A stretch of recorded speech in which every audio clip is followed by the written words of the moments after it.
Welcome back to the homestead, everybody. So today I am harvesting the seeds that I saved from my snow peas. We really like snow peas for stir fries and things like that, and they grow really well here in Maine. We have perfect weather for germination early in the spring, and by the time July and August roll around, they're starting to wind down. They're pretty prolific in June. That's when you will start picking your pods to eat fresh. So this goes the same for your English peas as well as your snap peas. What you're looking for is for your peas to dry very thoroughly. Don't be afraid of the way these look. The seeds inside are still are fine. They're perfect. This is what these seeds look like. These are for the yellow snow peas. They make a purple flower and they're really pretty. And I really liked them. This is the first year I grew them, so I let a lot of them go to seed.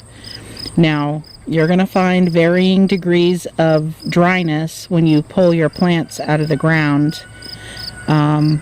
And sometimes what I'll do is I'll just hang them up someplace so they can finish drying.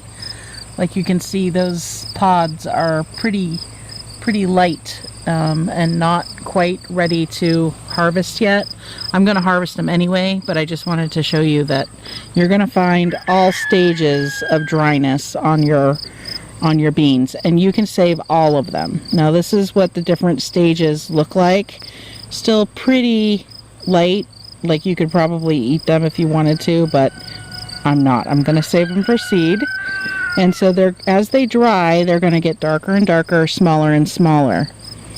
You do not want to save these little tiny weird looking things. They will not germinate for you. This is what you want.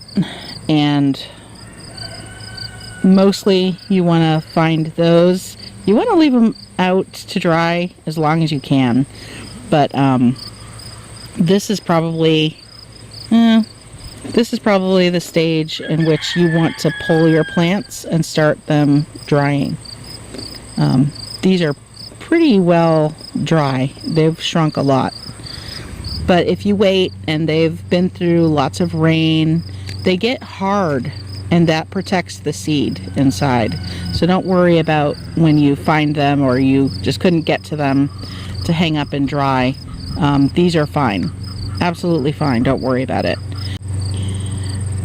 While your different seeds, that was silly. While your varying degree of dryness, you're shelling your pea seeds and putting them in a container. So what I normally do once I get them all done, I have a whole pile that I'm going through here. And so once I have gone through all of these and put them in a container, I put them in a cool, dry, dark place and let them finish drying. So all these like light green seeds, they will dry. They will continue to mature and dry, and that's what you want. Once they've all reached this totally dry, rock hard stage, then I will put them in the freezer for a few days. Kill off any little bugs that might be on them, or bacterias or mold or anything. So, and then you can take them out, bring them to room temperature, let them completely dry out and not be cold anymore at all before you package them. You never want to package wet seeds, ever.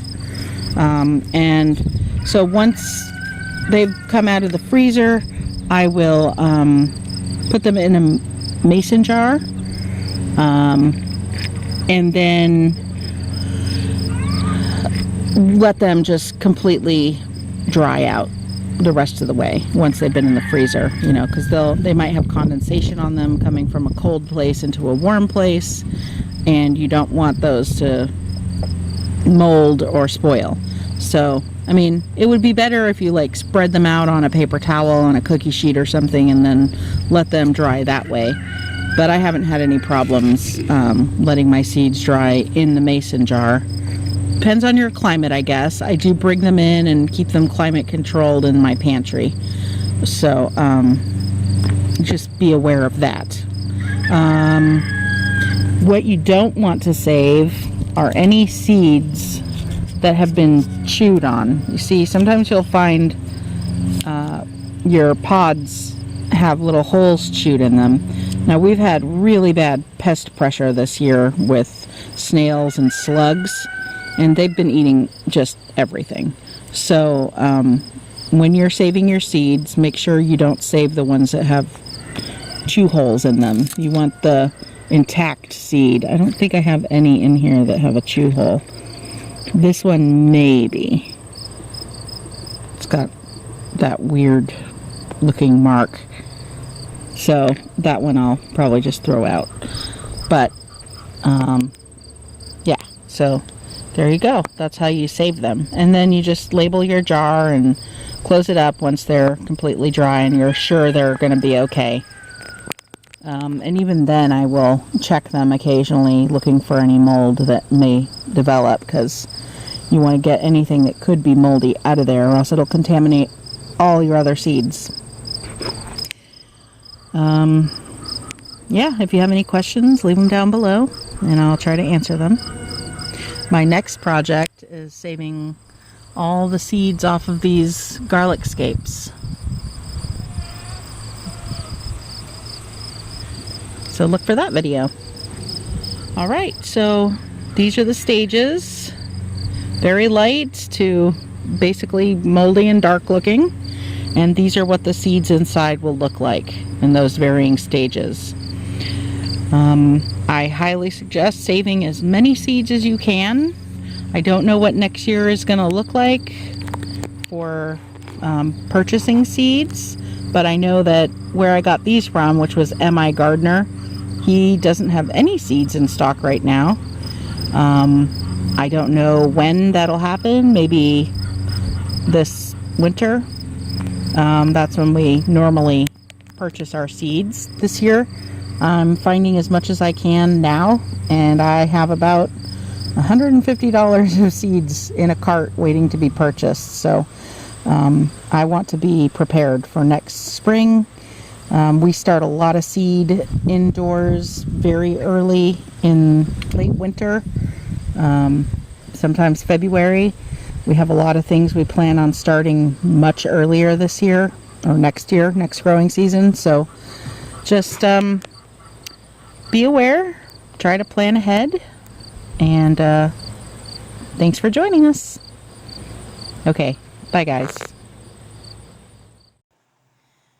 Thank you for being here with us on our homesteading journey. If you like what we're doing, please give us a thumbs up, subscribe, and click on the bell to be notified of our new movies. From Maine.Homestead.Project, I'm Victoria. And I'm Gary. From our homestead to yours, have a productive and beautiful day.